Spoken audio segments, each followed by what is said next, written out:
जय माता दी। भक्ति करना आसान है, लेकिन सच्ची भक्ति निभाना कठिन। माँ दुर्गा स्वयं अपनी वाणी में कहती है, जो मेरी पूजा करेगा उसे परीक्षा देनी होगी। क्योंकि माँ की भक्ति सिर्फ फूल चढ़ाने या दीपक जलाने से पूरी नहीं होती। यह तो मन, आत्मा और जीवन की सबसे बड़ी साधना है।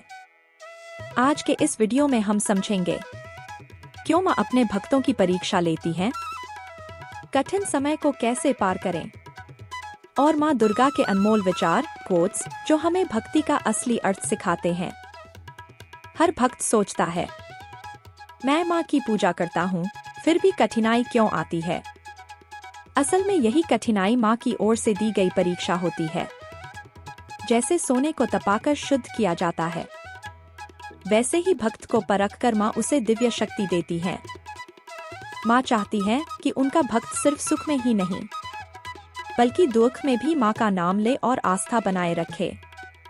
परीक्षा इसलिए भी होती है ताकि भक्त का विश्वास और मजबूत हो जाए। बिना परीक्षा के भक्ति अधूरी है। आइए सुनते हैं माँ दुर्गा की वाणी से जुड़े कुछ अनमोल विचार। जो मेरी पूजा करेगा उसे परीक्षा देनी होगी। भक्त का विश्वास जितना गहरा होगा, परीक्षा उतनी ही कठिन होगी। परीक्षा में जो सफल होता है उसे ही मेरा सच्चा आशीर्वाद मिलता है। भक्ति का अर्थ है हर परिस्थिति में आस्था बनाए रखना। समस्या अंत नहीं, शक्ति का आरंभ है। मैं अपने भक्त को गिराती नहीं, बल्कि उसे उड़ना सिखाती हूँ। जिसे सबसे बड़ी कठिनाई दी जाती है, वही सबसे बड़ा वरदान पाता है।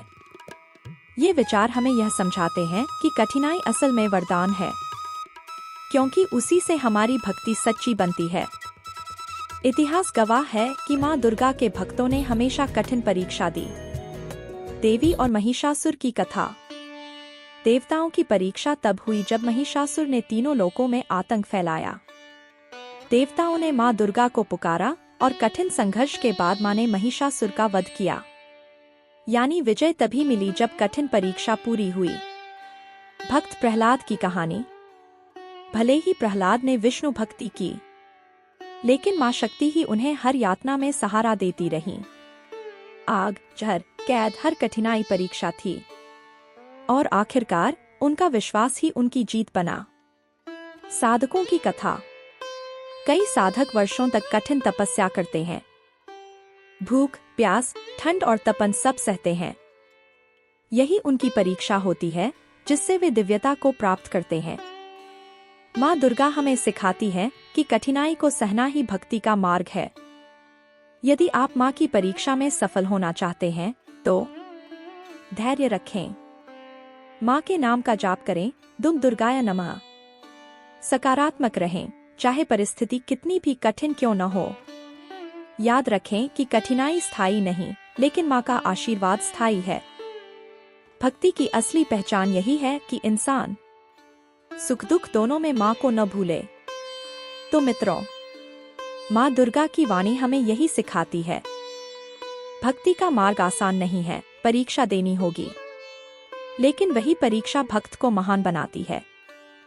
अगर आज आप किसी कठिन समय से गुजर रहे हैं, तो समझ लीजिए माँ आपकी परीक्षा ले रही है।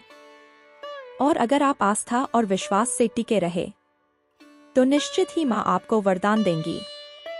याद रखिए, जो परीक्षा में सफल होता है वही माँ का सच्चा भक्त कहलाता है। जय माता दी।